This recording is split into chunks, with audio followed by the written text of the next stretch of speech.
Nerd Academy podcast is released weekly at 12 p.m. Eastern Standard Time, available on our website at www.thenerdacademypodcast.com and wherever you listen to podcasts. You can find the Nerd Academy podcast on Facebook, Twitter, Instagram, and YouTube. You can also help support the show by going to patreon.com/The Nerd Academy podcast, where every donation allows us to bring you more exciting content every week.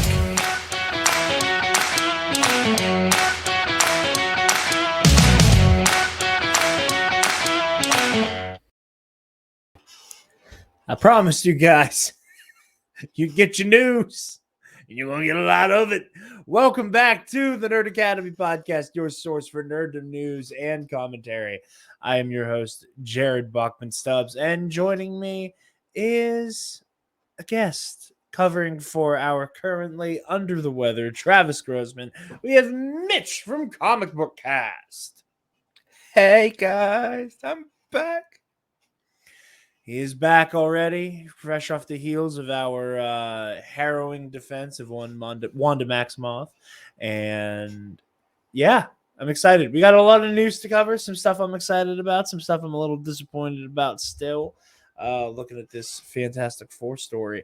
But before we jump into all of that, and before I do a little bit of housekeeping as well, a word from our sponsors at sundaysbloodymary.com. You guys already know sundaysbloodymary.com has the most badass Bloody Mary accoutrement in the galaxy.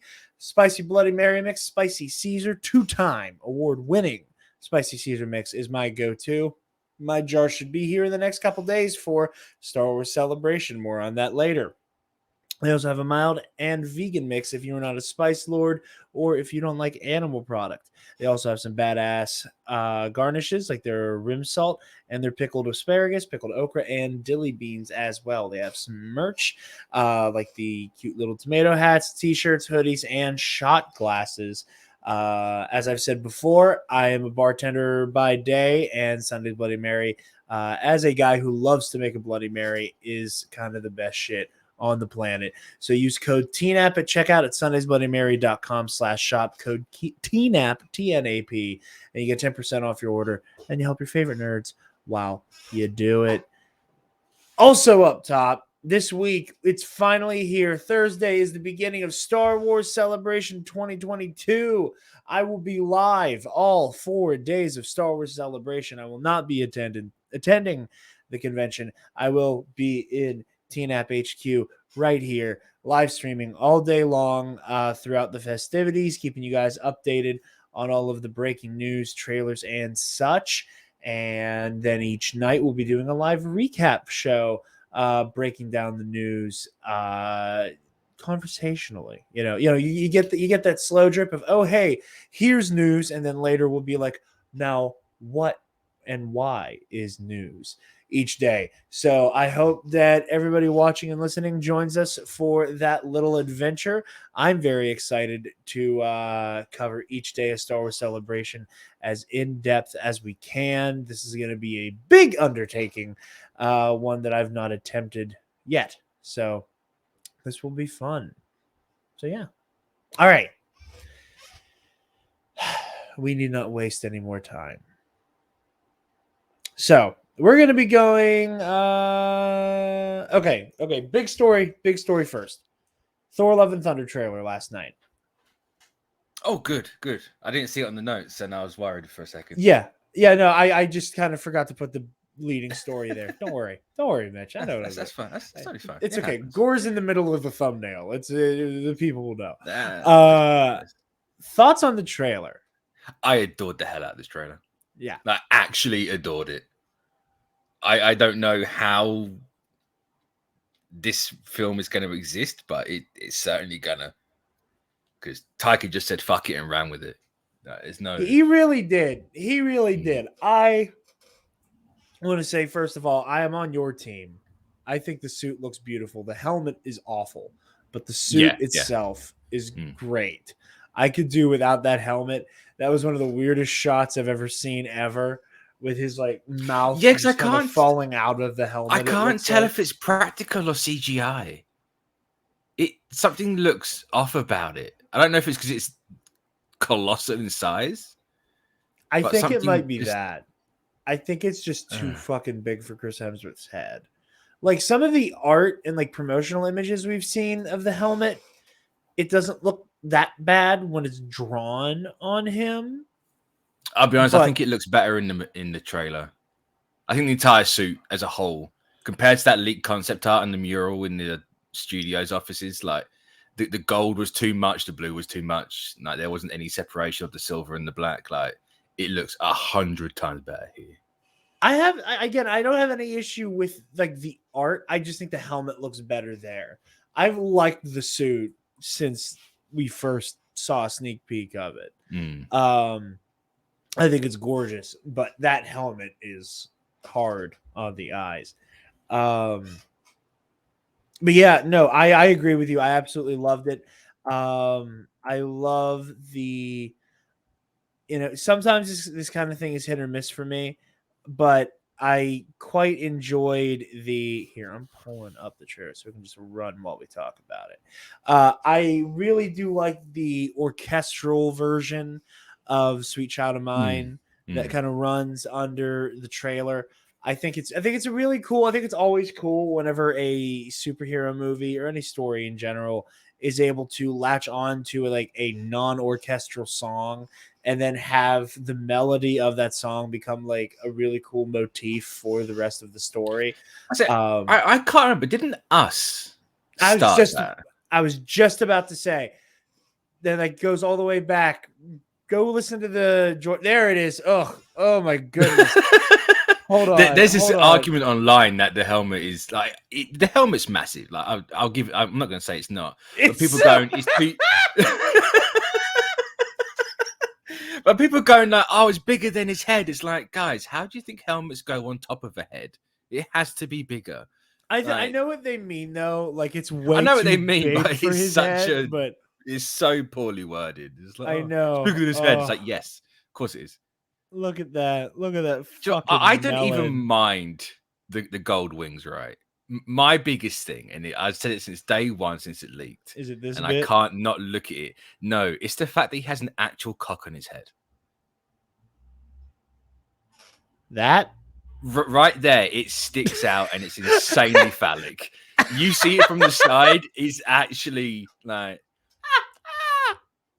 I just can't. It instantly ruined it for me entirely. Like, I could have liked this helmet, but he has an actual helmet on his helmet, and I can't unsee it. I don't mind the wings either. It's just it all works against itself. Yeah, from there it looks really flat as well. Yeah. Oh god damn it, Mitch! Shit. God damn it. That looks so funny. It's just the dick on his head.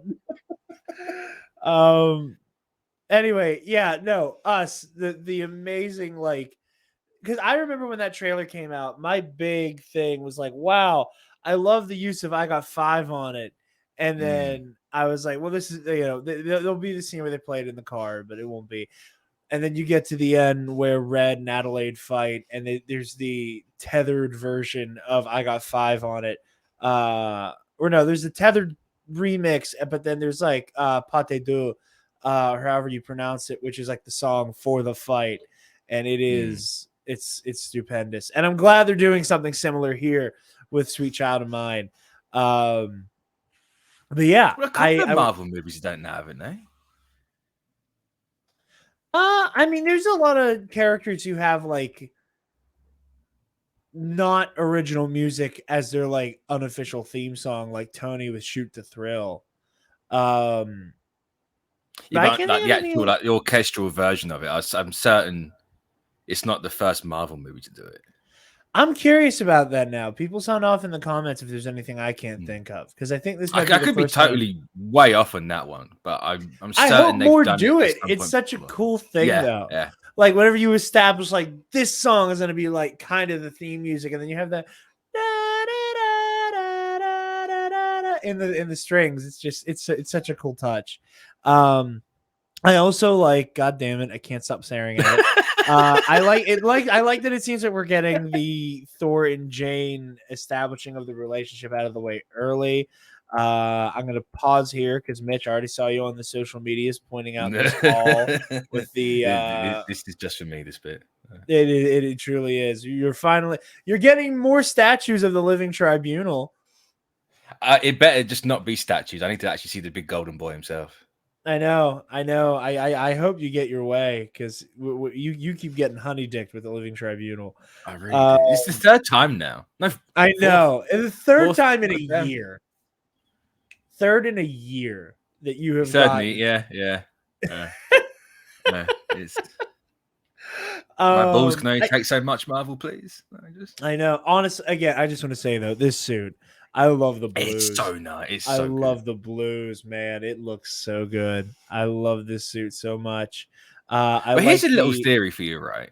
For Thor's suit, he has double shoulder pads, which is a very like Greek Roman thing to do.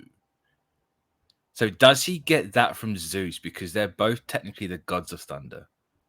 I don't know. I am going to be infinitely less fun and say no. Simply because I think he's going to have the suit really early on. Because this is my thing with this entire. Speaking of like the timeline and earliness of it, we get no sense of time progression in this movie in a way that where do things take place? Because you would have thought Zeus would have been at the start of the movie, right? Because of Gore, like the Greek pantheon is going to be the one to get killed to show what Gore's all about. But they look more to be like the multiverse of madness Illuminati scene, like a 15-minute in the middle thing. But I've been thinking a lot about the progression of the movie, and I think how this is going to go is Thor will be adventuring with the Guardians at the beginning. He will part ways with them. He will be back on Earth or another world. I'm assuming Earth, does some light heroing. That's when he now crosses paths with Jane again. They talk about, hey, there is this guy coming, Gore, bad dude. And then she brings Thor with her to be like, hey, we need to go to the Greek pantheon and tag them in because shit's about to get live.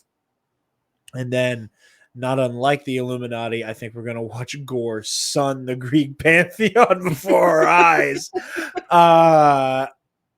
And then the movie will go from there. And I would not be surprised if the final battle with Gore, the Guardians get tagged back in. That's my... Oh, I'd be very surprised if they come back in. Oh, I'm betting on it. I'll take that bet. I'll go against it. Okay. I'll be like our lovely $10 patron, Nick Johnson. I'll eat that crow. But yeah, I'm waiting to get back to him. Holy Christ. I say that shot is insane. Is horrifying. I get people want as comic accurate as humanly possible. I understand. It's weird though, right? Because you have. I don't need him to have head tentacles. I don't need him to be a Twi'lek. I'm fine with the bald head. I'm fine with it. People going the outfit isn't great. It's like he didn't have an outfit in the comics anyway. It was literally just like a symbiote thong, and I don't think anyone in the world needs Christian Bale in a black goopy thong. Maybe some people do, in fairness, but I don't know. I'd have fun with it. I also like the Bifrost thing going on with the chariot. I think that's really neat. Or the longboat. We're getting the goats. That's all I care about. Yeah. Also, that is so cool that Jane is manipulating each individual. I'm slowing this bitch down for a second. I love seeing Jane manipulate each individual fragment of Mjolnir. We're getting back to it. God, I love how colorful this shit is.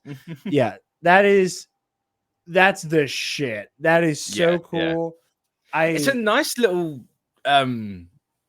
I can't think of the word for it, like fighting style choice. Because in Ragnarok, Taika clearly took how Jane uses Mjolnir and gave it to Thor. Yeah.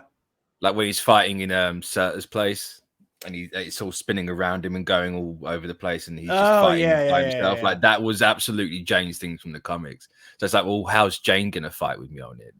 Doing that is incredibly creative. Oh, there they are. There's Wait.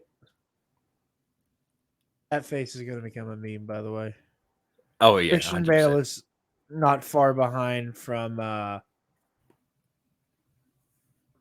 Cage in terms of becoming one of the most memed actors, especially with the second life that American Psycho has had on the internet. This is cute, Yeah. by the way, the little pinky thing.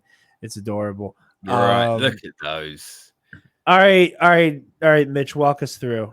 Obviously, Oh, we got Uatu. so you got Watcher the Watcher in there, which I'm confused why he's there. I don't consider him part of the abstracts. He's not a physical embodiment of a concept in reality. But no idea who's behind him because you can't really Yeah. see it. You But can't really see it.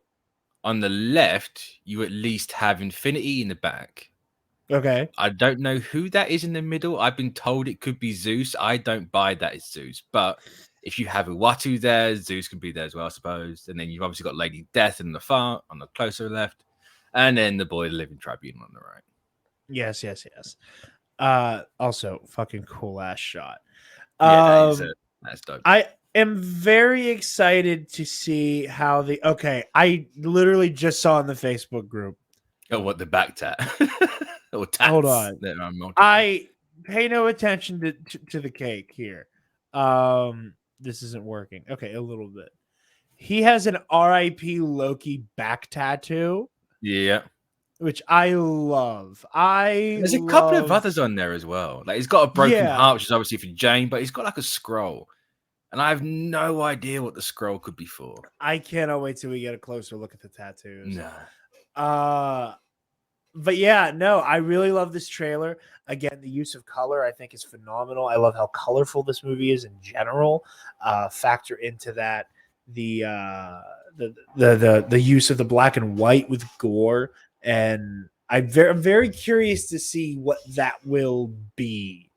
And in the nature of the weird black and white creepiness. I assume it's going to tie into the all black sword or the necro sword. Like it's drained all the color and life out of everything. I think that'd be interesting, especially considering that like the fight scenes we see with Gore, where it seems like he's getting tag teamed by Valkyrie and Thor, which Gore and Thor, very good. That's going to be fun.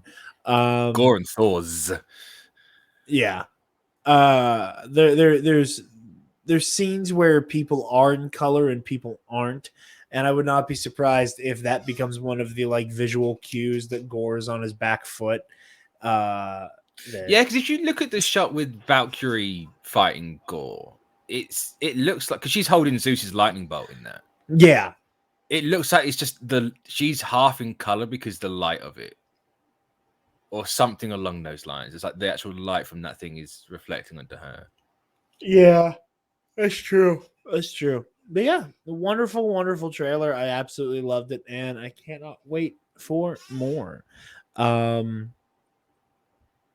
Jumping into an older story that we missed from last week, one that has been the source of many discourse. Kevin Feige finally weighed in on the power switch for Kamala Khan in Ms. Marvel. I saw that there's apparently a new trailer out. I'm not watching it. We're too close to release, and I'm done watching stuff. But there is. It doesn't tell you a lot, in fairness. It's very much the same as the other ones. Okay. Yeah, like I said, there comes a certain point where I try to stop watching trailers. Yeah, no, I get you. But yeah, this is jumping into kind of the middle section of this Empire article.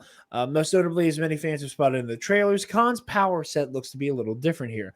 Rather than stretching and morphing her body in beginning, Kamala seems to have a purple cosmic power in the show. And while on the page she was an inhuman, her power is activated by the Terrigen Mist. There's a different plan afoot here. Quote, we adapt the comics. It's not an exact transition, Feige tells Empire. Kamala came about in a very specific time within the comic book continuity. She is now coming into a very specific time within the MCU continuity. And those two things didn't match. The new origin for Khan's powers looks to be set to be a part of the show. What we will learn about where those powers come from and how they will come about is specific to the MCU. You will see great cosmic splash panels in some of our action sequences. If you want big giant hands and arms, well, they're here in spirit, if not in stretchy plastic type ways. I don't buy this for a second. So you think we're gonna get it big in it, like no matter what? Well, I think she's going to say embiggening anyway because it's been part of the marketing material before. Okay. Like there's like shirts with like embiggen or something like that on it, or like promo art. My thing is in this trailer, it's very prominent. In one of the old trailers, she is stretching. Like these purple crystal things are doing literally exactly what she does in the comics, and I've said it since that first one, and I would not be surprised if it happens. Because the trailers give away that it's from the bracelet, right? Like she clips the bracelet on, it glows purple, her eyes glow purple, she's suddenly got powers. That to me is a really weird change. And why would you ever tie the hero's powers to an object like that? No, it's not like an Iron Man where the suits, it's not just him. Like he can do more. Like Iron Man 3 proved he can do more without the suit. Yeah. But like for someone like Kamala, it's like, oh, we're going to tie it in so she can be more with Captain Marvel and Spectrum and all this in the Marvels. Well, that she takes one hit in the arm and it's gone. What's she going to do? Yeah. Like, to me, it seems very much like a projection of what her powers would be. And I am going to not physically put money on it, but I will hypothetically put internet money on it that by the end of this show, it's revealed that that's a Terrigen crystal, and then she gets her actual powers, and the whole time it's just like a projection or a hologram of it, or like a hard light construct, which it is. But I really hope you're right. I really do. I very much am in the camp of people who are disappointed by what seems to be a hard power change for a myriad reasons. On one hand, there is the fact that it's kind of meant like the creators intended it to be kind of like a messy puberty type allegory, giving a female character powers that aren't glittery and sparkly like a lot of their counterparts, where here we go full glitter sparkle. And there's also the fact that the weird standard where there was the whole we don't want people to get confused with Mr. Fantastic, so we're gonna put that. I hate that argument so much. I hope that's not what they're doing. I will say that much. And I hope that I would be very disappointed for that to be the case, but that we're gonna kind of sideline and fundamentally change a character who is celebrated for their representation and everything that they bring to the table, everything that comes with that they add to the mythos, that they add to the greater Marvel pantheon, to kind of get their powers sidelined for a character we don't even have definitive casting yet for. I really hope that isn't the case. I think it would be really disappointing for that to be how things shake out. But yeah, I hope you're absolutely right, Mitch. I love that idea. I really hope that's how things shake out. Speaking of, Ant-Man and the Marvels have swapped release dates. I love people who will bend over backwards for clicks and had the audacity to report this as two separate stories. I mean, yeah. I know because it's very easy to be like, oh, hey, Ant-Man Quantumania and the Marvels swap release dates. But you know what really gets those clicks? Captain moves Marvel forward. 2 delayed. Yeah. Because of course. Captain Marvel, Brie Larson stares into the soul of the man of the Marvel Universe and delays the movie. Right, ladies and gentlemen. You know, that shit. And then like a day later go, oh hey, Ant-Man's been advanced. Anyway, I'm done. I'm done railing against annoying practices like that. The Marvel's and Ant-Man Quantumania have swapped release dates, but Disney Marvel films are moving along very nicely. But the Ant-Man sequel is further along in the production process, and it was a simpler decision by the studio to swap the release dates. So, Ant-Man Quantumania, which was previously dated for July 28th, 2023, now will go 4 months earlier to February 17th, and Marvel's is now at the July 28th release date. I put this all down to Miss Marvel reshoots. Because obviously we know Iman Vellani's in the Marvels because it's called the Marvels, for God's sake. And that had to do reshoots, and I'm certain the Marvels at one point had a delayed production start, so it makes sense. It's fine. Yeah, exactly. Another fun story. Again, I'm just kind of hopping around here, knocking out the very self-explanatory news before we get anything that's more discussion based. At CinemaCon, that is how far back we are. We're still talking about CinemaCon. We got the highly expected, unsurprising confirmation that we will be getting the Batman 2 Bat 2 Man. Quickie, Duh. but duh. Very exciting stuff. We also got confirmation that there will be a Kite Man spinoff from the Harley Quinn cartoon. Hell yeah. Amanda Waller show, which Cool. I am curious about. Is that an Amanda Waller show, or Amanda Waller's going to be in another show? Because I remember seeing conflicting things on this. So, per Variety, Viola Davis talks to stars Amanda Waller in Peacemaker spin-off series at HBO Max.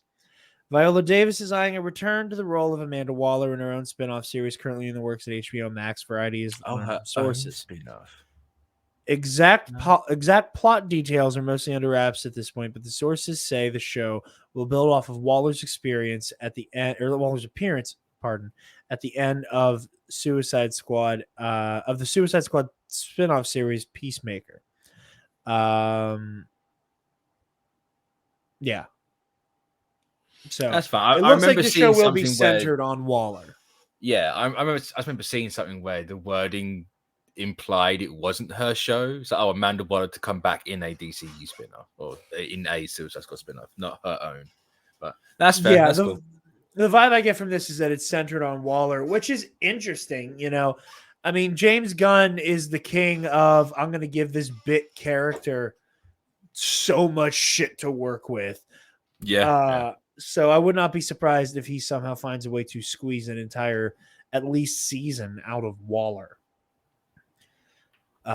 He has it in him. Another quickie that I'm not going to spend too much time on here because I don't know what to do with this, and I'm not 100% sold that this is necessarily true, but it's been making the rounds. Pardon me. Marvel Studios is rumored to be working on a live-action Captain Carter project per comic book. So, where does this come from? Is it one of the scooper sites? Yes, it is. Marvel Studios is rumored to be working on a live-action project based on the Captain Carter character played by Haley Atwell.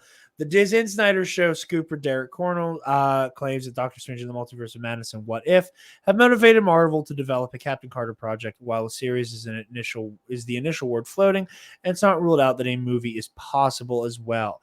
At this point, either would make sense for Marvel, given how fans feel about the character. Here's the direct quote. Hot off Doctor Strange 2 and What If, we are hearing, not sure if it's a series, but we're hearing a Captain Carter live action series. Series or movie, but something's in the works. Live action will be coming. My thing with that is if you're hearing a series, then how are you not sure if it's a movie or series? Well, that's the thing, and I again playing devil's advocate. I think there's a little bit of, um, kind of in the same way that like the Obi-Wan Kenobi stuff started as one thing and ended as another. True. Like Obi-Wan was gonna be a movie. Well, yeah, so are most things, weren't they? Because aren't all the TV shows now essentially just what were the movies? No, I mean, they had an idea for a Boba Fett movie, but it wasn't what the Book of Boba Fett ended up being. No, but that they turned that into the Mandalorian, right? No, that a lot of the concept art has Boba Fett kind of as a placeholder, but I can only say this because of the Vanity Fair stuff from last week. It was never going to be Boba Fett as the Mandalorian. Boba's in a lot of the concept art as kind of a placeholder Mandalorian guy. But like again, the Obi-Wan Kenobi show was supposed to be a movie. I remember the night that Solo came out, the big Collider exclusive that was like Obi-Wan Kenobi movie in development. Holy shit. And they weren't wrong. It just things changed behind the scenes before we knew. Solo came out and then everything moved and changed. Yeah. I mean, we talked a little bit about this on the most recent Knights of the Nerd Republic. I don't think Disney learned the wrong lessons from Solo or anything like that. I also think that the people want a depressing narrative on some level. You know, at the same time Solo was coming out, Disney was revving up for The Mandalorian and was revving up for Disney Plus. And big switch to streaming that couldn't have come at a better time for them, quite frankly. So, and like there was also the way that like Kathleen Kennedy's quote has been like completely misconstrued, where she was where people made it sound like that, you know, we'll never recast a character because Solo didn't perform well. Like, we have a Lando series coming, and trust me, it's going to be Childish Landino, not Billy D. Where is it? That's my thing with that show. You announced it in what, 2017? Where the fuck is it? No, they didn't announce that in 17. They announced that in 2020. They announced it years ago. Yeah, but also most of the shit they announced really hasn't gone anywhere yet, because a lot of that shit was in development. A lot of that shit was a lot of like stuff that's in development. You know, like Rangers of the New Republic was very like, we have an idea, and now like Rangers is probably going to get turned into a different thing. You know, because the whole Gina Carano crap. Yeah. Well, again, like they had the idea for that, but at the same time, they were like, we're probably going to have to get rid of her anyway, you know? So, yeah. With the Star Wars stuff, warning. They did. They really did. But, and we're better off without her. But, yeah, this is interesting stuff. We'll see what happens. I'm not 100% sold, but hey, I was telling people Daredevil wouldn't be in No Way Home, so why the fuck are you listening? That was but no, this was Captain Carter. There's a part of me that wants to believe that Sean was like, I can't believe he bought it. Oh, I'm certain there is. But this was about Captain Carter, right? Yeah. This whole topic. Yeah, I if we didn't have Agatha House of Harkness announced last year, I wouldn't buy this. But with the second they revealed the Captain Carter look for What If and how just instantly popular that happened and took off. Yeah. It helped as well. You had the thing in the comics with Captain Carter for a little bit, but I think she's got too big to not have something. If it doesn't happen, it doesn't happen. Cool, whatever. I wouldn't be surprised. If it's just a case of she's a focal point of a show that's not hers, cool, whatever. I absolutely believe we'll get something with her eventually. Because let's be honest here. With how her arc ended in What If, she's going to cause an incursion. So there is a story there. Because she's not from the timeline that Uatu dumps her off in. I say dumps, that leaves her off in. So, who knows? That's true. That's true. I mean, and then there's also so much to work with. We're like, obviously, the Captain Carter that wanted Darth Mauls and Multiverse of Madness isn't the Captain Carter from What If.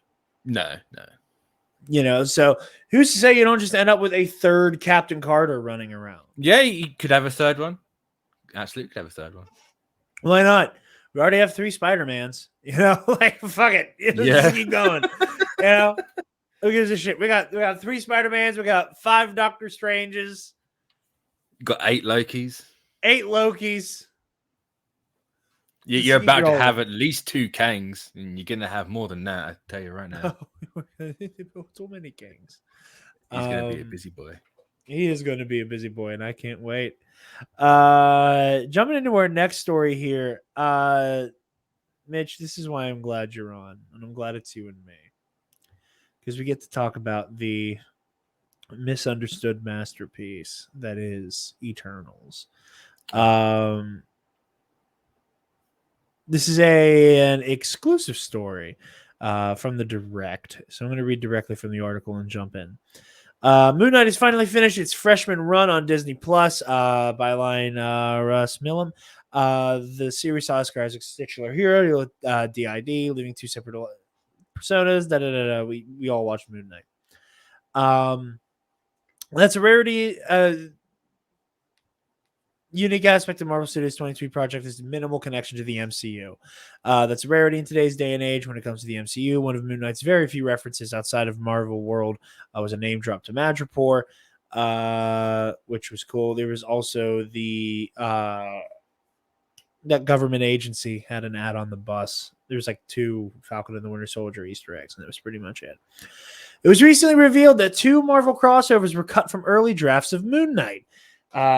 Now, head writer Jeremy Slater has revealed a massive cameo that he had to take away for the good of the show, the Eternals. In an interview with the Direct, Moon Knight head writer and executive producer Jeremy Slater opened up about the Eternals' scrapped appearance from the early draft of Moon Knight's script. Slater revealed that he tried very hard to get the Eternals, specifically Kumail Nanjiani's Kingo, into a flashback sequence set in ancient Egypt. According to Slater, 3 of the 4 Eternals would have partaken in a big action sequence involving one of Khonshu's avatars, yet the massively expensive concept was the main reason for its removal. Here's the quote. I tried very hard to get the Eternals into the show just because I'm buddies with Kumail Nanjiani. I wanted some Kingo. At one point, there was a flashback on the page that sort of showed one of Khonshu's avatars back in ancient Egypt, sort of dealing with Amet being locked away and Alexander the Great and all of that stuff. You saw this avatar team up with the Eternals. It was a really fun scene, but again, it was so massively expensive to create ancient Egypt to sort of bring 3 out of the 4, 3 or 4 of the Eternals to have this big action sequence. The Eternal sequence would have been the cold open to one of the episodes, while Slater acknowledged it was a very fun scene. He believes that scrapping it was also the right thing to do for the show, specifically its VFX-heavy finale. It was one of those things where it was a really fun scene, and it would have been a great cold open to one of the episodes, but it would have had to come out of our budget somewhere and probably would have hurt our finale along the way. So that was the cameo I had to cut. It hurt, but it was also the right thing to do for the show. I think everyone sort of collectively agreed. There's plenty of time in the future to team up with this guy and other characters in the MCU and start building these connections. Let's not force something just because the other shows have all had it. So yeah, I thought that was Cowards. That was They're all cowards. It also goes on to say who would have joined the fun besides Kingo. The fighters of the group include Don Lee's Gilgamesh and Laurel Ridloff's Makari. Your beautiful Makari. Favorite line in the movie would have been That was a terrible, horrendous. I know. And Taylor hates when I do that. Anytime Eternal comes up, I go, my beautiful Makari. And she's like, shut the fuck up. That's not what he sounds like. Yes, it is. My beautiful Makari. But yeah, I also agree that Richard Madden and Angelina Jolie would have been a little hard to book. I don't know. What's Madden doing these days? I don't know, but I was just going off what the article said, that those probably would have been the harder ones to get on board. Jumping into some last couple stories here that are going to be a little bit more conversation heavy. Again, this is older news, but we didn't get to talk about it when it happened.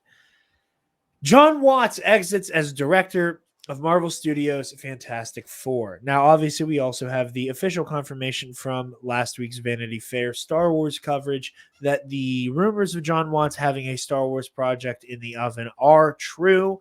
The project is codenamed Grammar Rodeo, and it will be a coming-of-age story that takes place after Return of the Jedi. But in the meantime, here, director, this is per Variety, as I said, director Jon Watts has left the company's reboot of Fantastic Four. Watts directed all 3 of the Marvel Studios Spider-Man movies.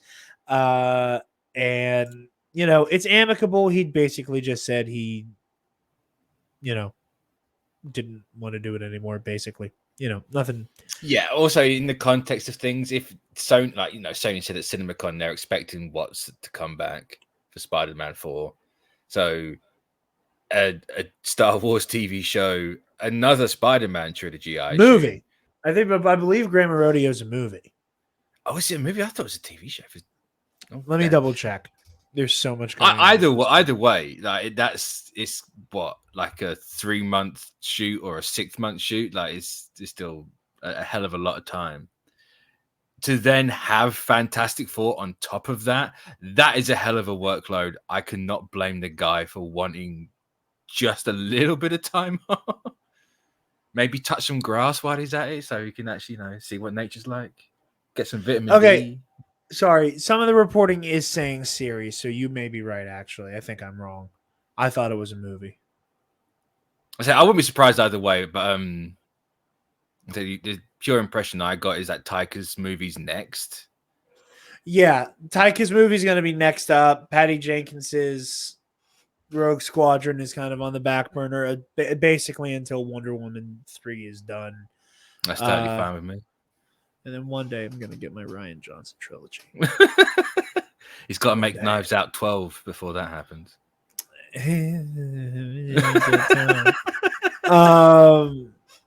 Piss off. I'm going to start talking about No Eternals too. But what gets me is this is after Return of the Jedi, right?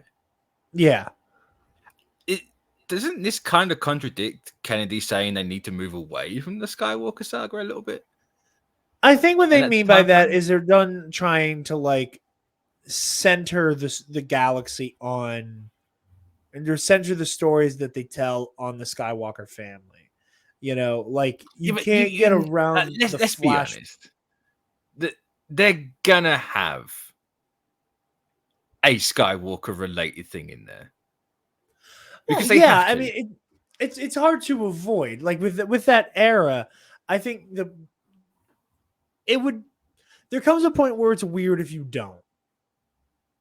When you get to a certain point of fanfare with whatever story you're telling, like it's like Mandalorian season 2. We went so hard into Grogu and his potential Jedi-dom that involving the new Jedi Order had to come eventually. Yeah, and how you did that was something nobody was expecting.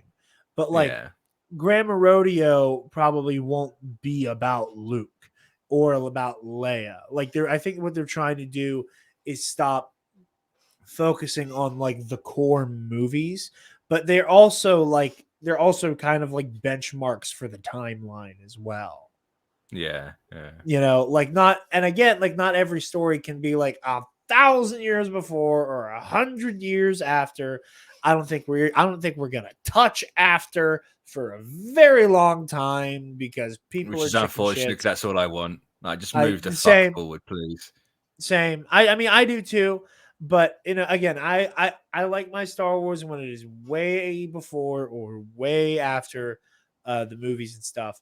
I love me the High Republic. You know, again, this is the Knights of the Nerd Republic, but the High Republic is some of the best Star Wars we've gotten in a long time. And I love most of what we've gotten to varying degrees. But Yeah, I'm excited to see Jon Watts touch Star Wars, but I won't be lying if I say I'm very disappointed to see that he's no longer attached to Fantastic Four. This I'm has when it first dropped, I was a bit like you. I was like, oh man, I want to see his Fantastic Four, but then I came to the realization quick that having multiple or the same director direct multiple things isn't the best idea. It didn't go great for DC. Arguably, the Russos are the reason why we have this Marvel formula quotation narrative going on, because they did literally every major beat for 2 phases, and I'm fine with it. I'd rather have someone completely unknown get like another Chloe Zhao, bring him in, and have a fresh take on everything. I get that, and I can't say that I fully disagree with it. My biggest pushback would be that, and I know that this is very aspirational, but having Jon Watts as a middleman between Marvel and Sony, I like, and him doing Fantastic Four, I like, because I want to see Peter meet the Four. So You can have that regardless. I know I can have that regardless, but I feel like my odds are a lot better when I have somebody, a Marvel sweetheart who's also a Sony sweetheart. You know, somebody who's absolutely a well-behaved child that both warring parents seem to like. You know, that's what excited me about But Watts then being in that director's seat. is that fair to the Four? You're only wanting Watts to direct the Four because you want Spider-Man in that movie. Well, no. I like Jon Watts' style. I wanted him for Fantastic Four for his own like voice. Obviously, like that's the biggest crux. Him and his good relations on both sides was like a very nice added benefit, and especially with the run that Marvel has been on, and the way that they've kind of let directors just do their fucking thing. Yeah, Not that they haven't before, but like again, in there's a Doctor lot more Strange and the director Multiverse of flavor Madness, in Stephen movies. Strange piloted as a alternate version of himself's corpse and then used the souls of the damned to construct a cloak of levitation with the souls of the Which, damned. completely off topic here, and it's only I care about right now. Hot Toys teased that today. I don't know how the hell they're going to make that thing, but that's in a promo shot for Wonder, and I saw that. I don't know how I'm going to survive. Just like good luck to you and our man. Oh yeah, back to I So they're letting people do their thing. So whoever they pick for Fantastic Four, because they're probably going to pick somebody who has a really good vision for it. I'm not worried about that. I am so confident that we're going to get a good Fantastic Four that like they physically can't put out a bad one. If they do, just bury that franchise. Exactly. You can't do it for whatever reason. But yeah, I'm disappointed to lose Jon Watts for many reasons. But here's the thing. I know you're disappointed about it, but who would you... Have you got an idea of who you'd like to take it over? Don't say Krasinski or I'll leave. No. I would be... He's not my pick. I would be interested to see it. It's one of those, you know, if he ends up playing Reed, why not? You know, like let's just see what happens at that point. I'm kind of fascinated by it. The big rumor, I kind of like Bryce Dallas Howard. I like that a lot, yeah. To again talk about Star Wars again. Every single Star Wars episode she's directed is a fucking banger. She did the best bit of Boba Fett. She had Sanctuary in season 1 of Mando. She had The Heiress in season 2. She had The Mandalorian, or Return of the Mandalorian in Book of Boba Fett.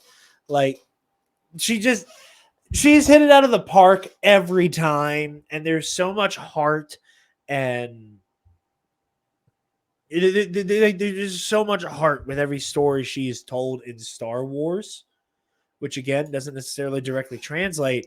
But if you can get something that is just as whole as earnest as Return of the Mandalorian, Mm.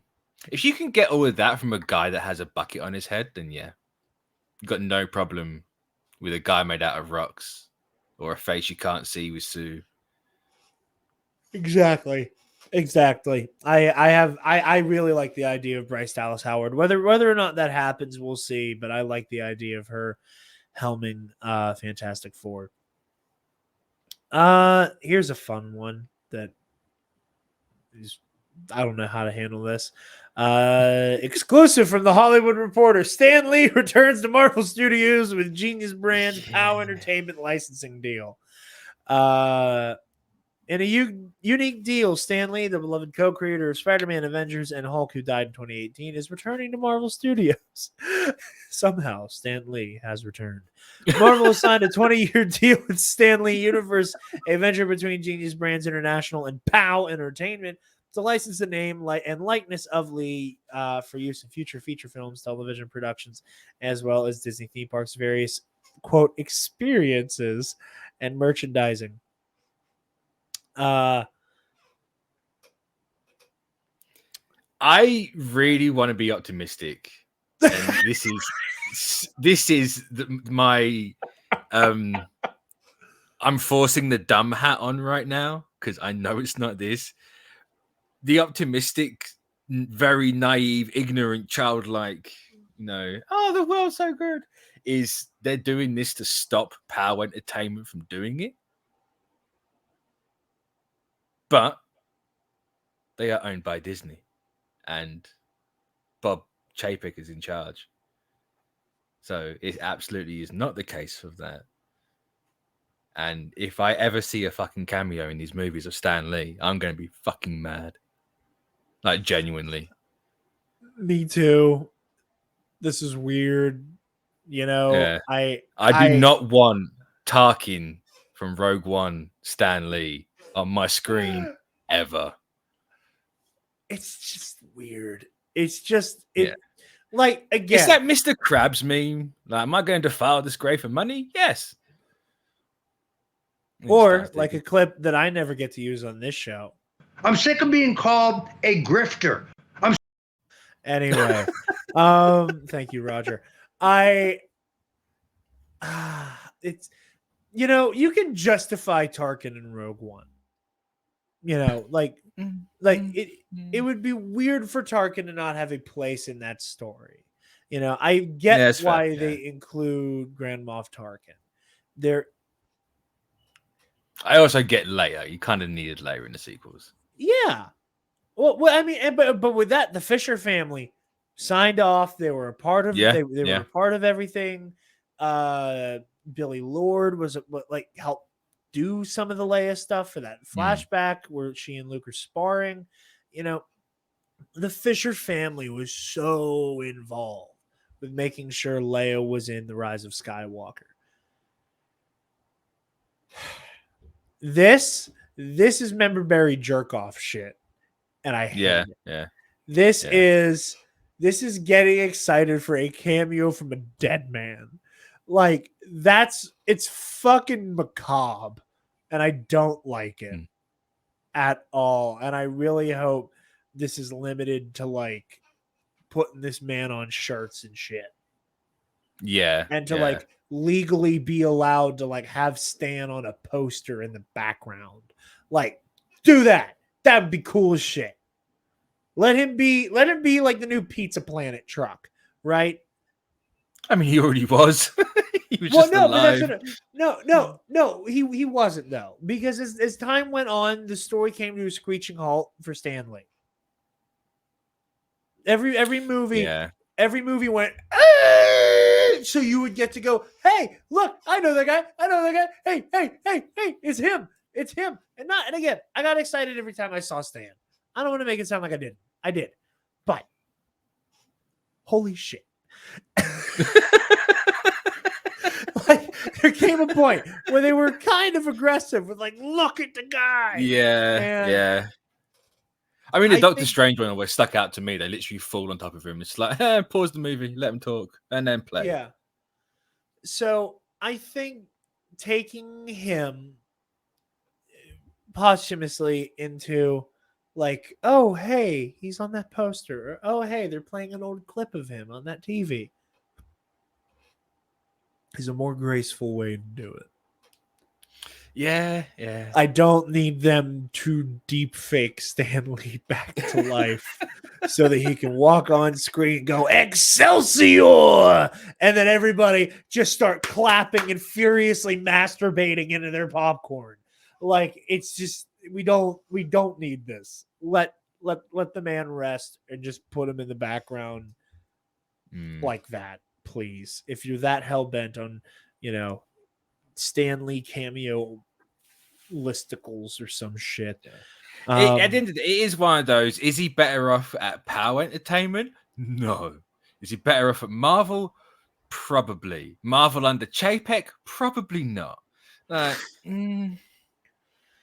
because Chapek's going to wring that corpse no matter how dry of every penny he possibly can.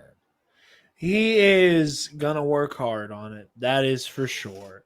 But yeah, speaking of ringing things for all they're worth, our last story. And I didn't invite them on the episode because I assume they have to go to school or something. And we're recording this in the morning. I mean, it sounds super dismissive the way I said that, but I sincerely was like, their schedule probably won't work. So before we even say the name of this character, get it? You're a child.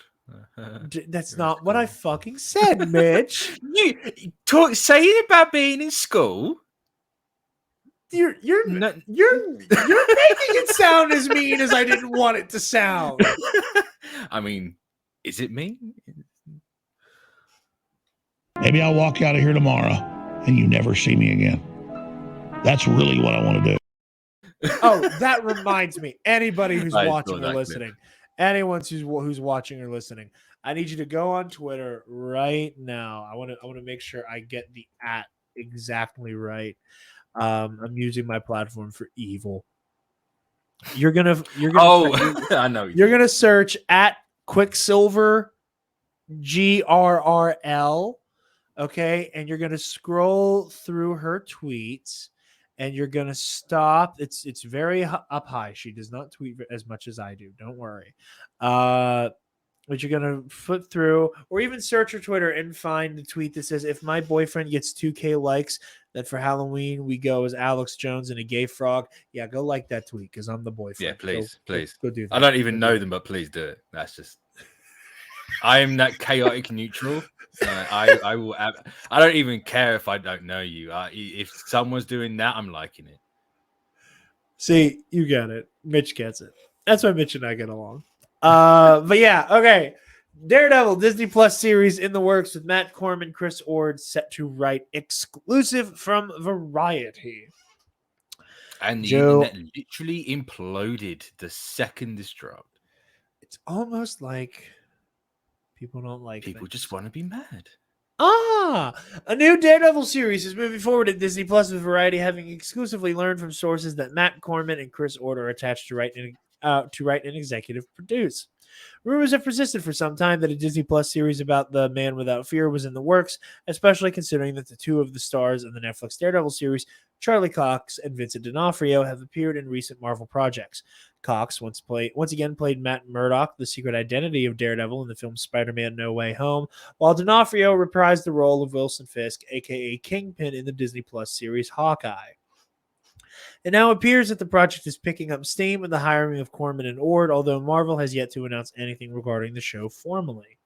Reps for Corman and Ord declined to comment. Marvel Studios reps do not comment on projects in development.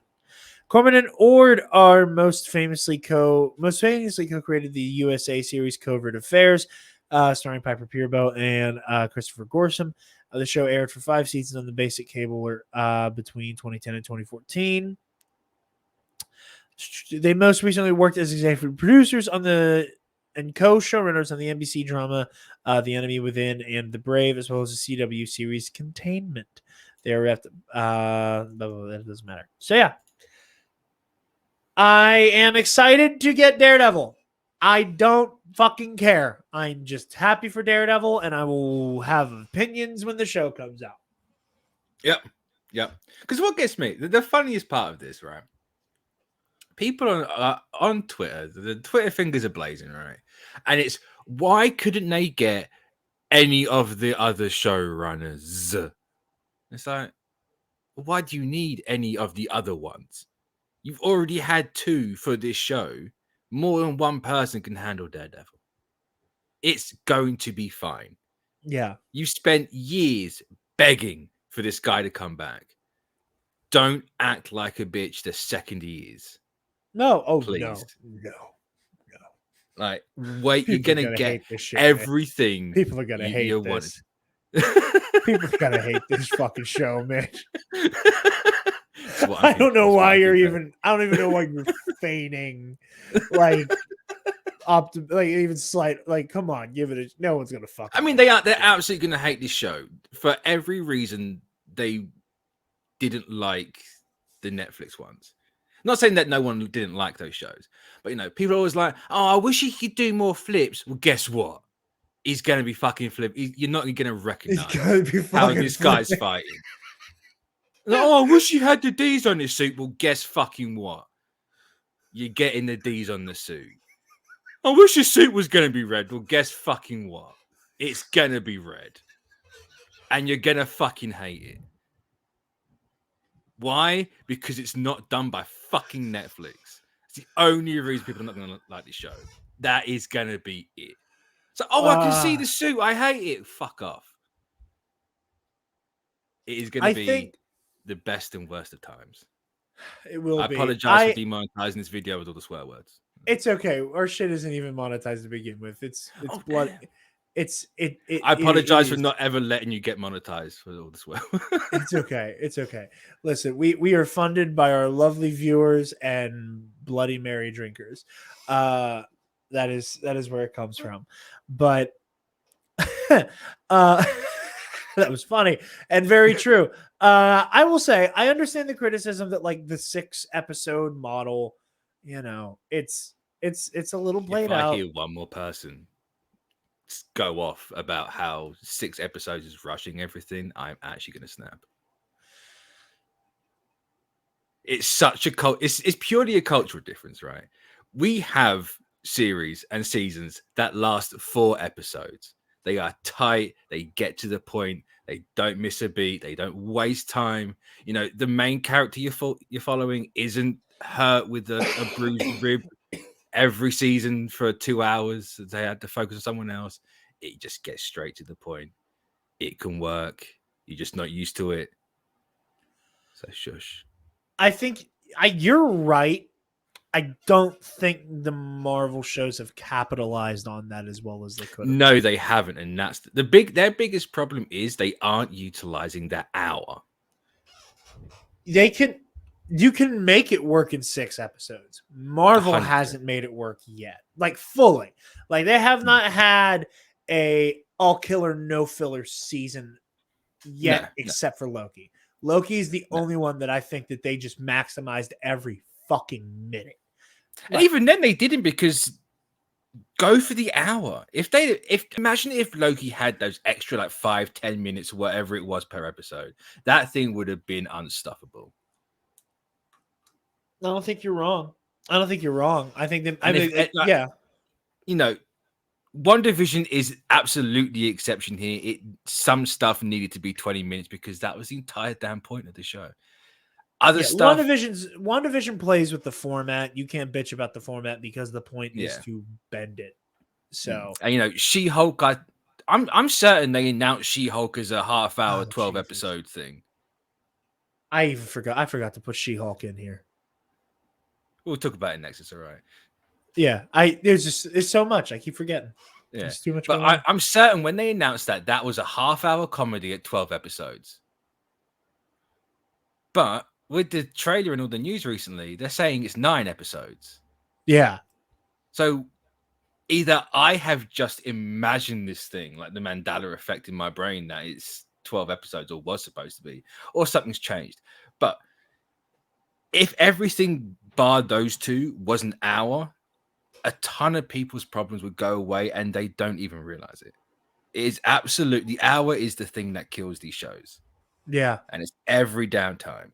If Daredevil comes out and it's 6 episodes and then it is all an hour long, fantastic. People, they'll still hate it because it's not Netflix Daredevil. Yeah. Even though it's going to be. Well, I mean, they asked for what they want. They're going to get the best that they can have, and it's not going to be good enough. It's the same thing that happens. With again, everything. going to invoke Star Wars one more time. Force Awakens comes out. Oh, it's too much like the originals. Okay, here's this new, really brave movie that goes in a really interesting direction. Nope. Luke Skywalker isn't a fucking Force god. Like, I mean, it's Marvel Luke with isn't Phase doing 4 Dragon Ball movie. Z shit. Marvel, it's. Like Marvel's getting that right now with their own stuff. It's we want director voices and this and that. It's like, I don't like Eternals. I don't like Doctor Strange because it's a Sam Raimi movie. It's just like, what the fuck are you talking about? This is what you wanted. Yeah, it will come out. People will moan. It's going to be damn good though. Feige's not going to let that Daredevil go down. There's no way. I think Daredevil is going to be a hit. I think Daredevil's absolutely going to crush it out of the park. So yeah. Real quick, actual last story. We got our first full trailer for She-Hulk. I think it looks cool. We'll CGI. We'll see what fucking happens with that. My brain sustained too much psychic damage from She-Hulk discourse that I sincerely forgot to include it. That I was like, nah, and my brain just blocked it out. No, trailer looks cool. Trailer looks fun. So it looks fun. I don't think it's going to be their best one, but I'm hoping to be proved wrong in that. I'm looking forward to it. I think it'll be fun. I think it'll be cool. Hopefully the CGI improves between now and the premiere. I will say I understand the criticism that She-Hulk is a little small. I think I think they could have beefed her up a bit. The small bit, I don't care. I'm fine with however she wants to look. Look at Brie Larson, right? That woman works the hell out. She's tiny. Yeah. Her arms aren't massive. You can clearly see the 6-pack in the biceps. She's not a big person. It's just genetics. She doesn't need to be massive. Yeah. My thing with She-Hulk, and it's not even that the quality of the CGI, because some shots look really damn fucking good. It's the one bit that sticks out to me is when she goes, "Oh, your ass looks great in that," and it's just like her hand on her hip is massive, like unproportionately massive. It's too big. The forearms too small. The biceps bigger than what it should be for the size of the body, and it's like you can tell they've been playing about with the size of her in like post-production, and it's weird. Yeah, and I hope it's gone. But yeah, I hope they land somewhere bigger. I just generally, for me, I would prefer that. I also think that like the MCU's made it clear that like they're not afraid to like tweak gamma people as they go. Hulk has looked different almost every time we see him. Abomination has gone from like the scary turd monster to having fucking fins on his head. So anything can happen with that. So it's at the end of the day, it's Tatiana Maslany. That woman can axe the hell out of everything, and she needs to be protected at all costs. Yeah, story and performance is more important than set dressing. All right, I think we made it to the end of this, Mitch. I think with your help, we made it through this massive news undertaking. I'd say an hour. Was it an hour and 10? Hour and 8? It's not bad. Yeah, not bad. Like I said, there was a lot of this is a thing type stories, but you always get them. Can't be helped. But got us through. All right, Mitch. Before we wrap up, where can the lovely people find you and all that you do, good sir? You can find me on Twitter at 692tweets and at youtube.com/comicbookcast2 every, I think, if you're a member, it's Friday for the podcast and Saturday for YouTube. I think. I don't know my own schedule. And also, me and Sean will be back with the Obi-Wan Kenobi stuff because obviously that's starting this week, and then the Miss Marvel show is going to be overlapping, so we're going to be busy. But yeah, and they will come out on a day that ends in Y before the next episode. Yes. Oh, I cannot wait for Obi-Wan. No, I'm actually rewatching the prequels beforehand. Should watch the 'Cause I'll be episodes of honest. Movie Club. Should watch the I'll be episodes of Movie Club that tie into the prequels. You should let me finish. I wasn't gonna watch.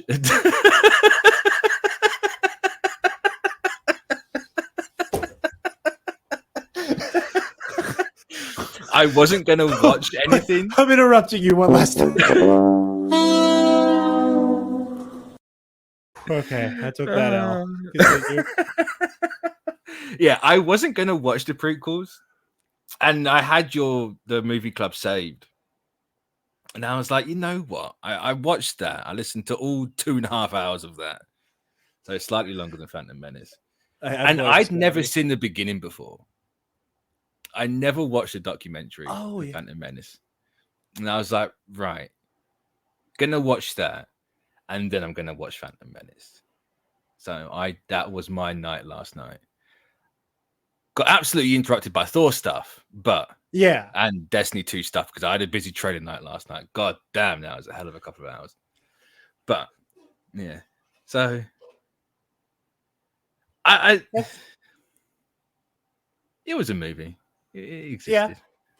I love the. I don't think it's not my lowest prequel. I think it's the best of the prequels. I agree. I do think it's the best prequel. I have gotten to the point where I'm becoming less and less embarrassed to say that I like the Phantom Menace more than Revenge of the Sith by like a country mile. I think Revenge of the Sith is one of the most abominable movies ever made. I think that shit is horrendously bad.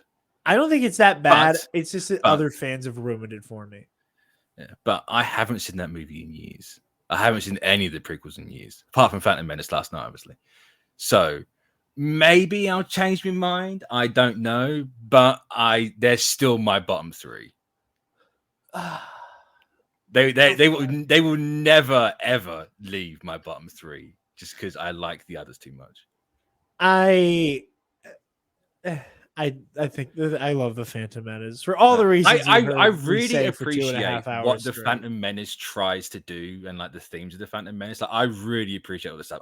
Midichlorians still absolutely murder half of the magic of Star Wars for me. I am one of those generational people, and that will never change. But it's so fascinating because I think it makes the magic cooler. I love that it adds a layer of science to the magic. I love that. It's. I don't know how I feel. Well, I know exactly how I feel. The concept of water bears controlling the spirituality of people is a really weird idea, and I don't like it. It's a weird thing. There's part of me that wants to dedicate an entire episode of KNR to talking about midichlorians. I think it would be worthwhile, but. Yeah, well, thank you for watching that episode of Movie Club. Yeah. I said I think it's one of the best pieces of content I've ever been a part of, and it just made me so happy. What made it like? Because part of me was like, do I really want to listen to people just gush about Phantom Menace for this long? All right, and it wasn't like I did that. I did that with literally everyone. I'm like, can my human form take this for 2.5 hours? A movie I've hated for years. And I'm like, no, you know what? Just watch. Just see what they say. Just watch it. Just watch it. And then it's like, it helps when people are passionate about something. Like, it's kind of a bit infectious, but it's like, it's still. I was like, maybe afterwards. But afterwards, I was like, maybe if I watch it again, I have a totally different opinion. Not a totally different opinion. It's a slightly different opinion. But you've warmed to it. It hasn't moved the needle in the ranking of my Star Wars, but it's still there. I'll take warming it up to you a little bit as a big win. And again, it's easy to get excited about the Phantom Menace when you're talking to Scotty J. Rowe and Jerry Cable, Yeah, I can imagine. Yeah. That is See, now that's a crossover that needs to happen. Is you need to go on Bombadcast. I don't think I'd make it out alive, to be honest. I really don't. I really it's. It's one of those where it's. If I knew them like before going on, and not like actually being on there and being the first time talking to someone, I could probably keep up. But no. If it's straight away, I get murdered. I get slaughtered. I'd have to leave the internet. Make a burner account as someone else and pretend to be that. The first time I went on Bombadcast, it was supposed to be an episode about our favorite Star Wars planets. And then Scotty had what I can only refer to as a whimsical psychotic break. And that just seems like Scotty in general. You don't understand. I'm gonna have to watch this episode now. It's like the trial of Jared the Dark Jedi or something like that is the episode title. But Scotty just fucking disappears off camera and just starts putting on all of these ridiculous ass costumes for like an hour and a half. Like he just snaps and like at the end of the episode goes, "Hey, I'm sorry," and then just plays us out. Like he just breaks from reality while we're trying to talk about Star Wars planets. And it's great. Like the thumbnail is like Master of Disguise, like the Dana Carvey movie, which I thought was hilarious, but it's funny. Like that was my first real conversation with the Bombad Boys, and I thought I was tripping balls the entire time. It was a fucking fever dream. And it was so funny because people were like, "Hey, you were super excited to go on Bombadcast," and I'm like, I don't know what happened. That's the fear, right? No, that is absolutely my fear. It's like you just get lost in it and you get like a deer in the headlights. You're like, what? Just where was those like 2 hours? What happened? I don't know. No, trust me. Now, especially when they're alive, they don't go as buck fucking wild anymore. So it's easy to keep. It's easy to not get bucked off of the Eopie, as it were. But speaking of the Bombad Boys, they will be at Star Wars Celebration. I will not, but I will be covering it all day, air day of Star Wars Celebration. Like I said earlier, I will be live during the convention itself, reacting, covering the panels, covering breaking news. And then each evening after the festivities of the convention are over, I will be doing a live recap of everything that we learned from the day. That'll be for all 4 days of Star Wars Celebration. We will have our lovely friends like the gentleman from Bombadcast, the guys from Skywalking Through the League, Alden from Octo Radio, etc., all calling in to keep us updated from the convention floor. I'm not going to say anything too specific in the event that things change, but I may or may not have a couple people who made it into the Mando panel, so we might get a little bit of sizzle from them if they show anything exclusive. So yeah, be sure to tune in for all of that. I'm super excited. At time of, I'm recording and uploading this the same day, like always, pretty much.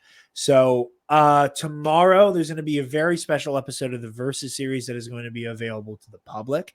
It will be what is basically, how do I put it? Spencer and I took our Versus series format and kind of retrofitted it to speculate on the rematch of the century between Obi-Wan Kenobi and Darth Vader that's coming our way. So we're dropping it on the eve of Celebration to get everybody excited for Kenobi in the final hours before we get it. And we will be discussing who we think will win between Obi-Wan and Vader. And I'm very excited for you guys to see it. Again, it was we were toying with the normal formula we have for Versus series episodes. So I hope you guys enjoy that. Also available to $5 patrons right now. The actual episode of the Versus series this month, Kylo Ren versus Cal Kestis. I said their names all at once and almost said Kyle Renskis, and I could feel my mouth contorting to just create that abomination. Kylo Ren versus Cal Kestis. Choose your next words very carefully. Is that a battle of character, or is that a battle of skill? The skill. Oh, because Carlo still has it. Have to subscribe to the $5 tier to find out. And then our June versus matchup is going to be Revenge of the Sith Anakin versus Mando Season 2 Ahsoka. So stay tuned for all that. Spencer has some really fun matchups cooking for the Versus series. And so, yeah, you can find me on Twitter and Instagram at DarkJedi2552, Nerd Academy Podcast, Facebook, Twitter, Instagram, YouTube, and on our website where you can check out our Patreon. Give me $1. Speaking of our patrons, thank you to our $10 alumnus, Nick Johnson. And Paco, or as how they're going on the Patreon right now, go to saveinfowars.com. Use code TNAP to get 5% off your order. That's TNAP at saveinfowars.com for 5% off. All right, ladies and gentlemen. And then go like my girlfriend's tweet so we can go as Alex Jones and a gay frog for Halloween. Already did all the housekeeping for Patreon stuff. Again, Mitch, thank you for coming by on a little bit of short notice. Very welcome. Thanks for having me on. No, I will say, buddy. just before you end it, Okay. I remember specifically saying the next time I'm on, I need that Alex Jones Nick Scream edit. I wasn't counting on you being bad. And you've let me down again. I know. Listen, okay.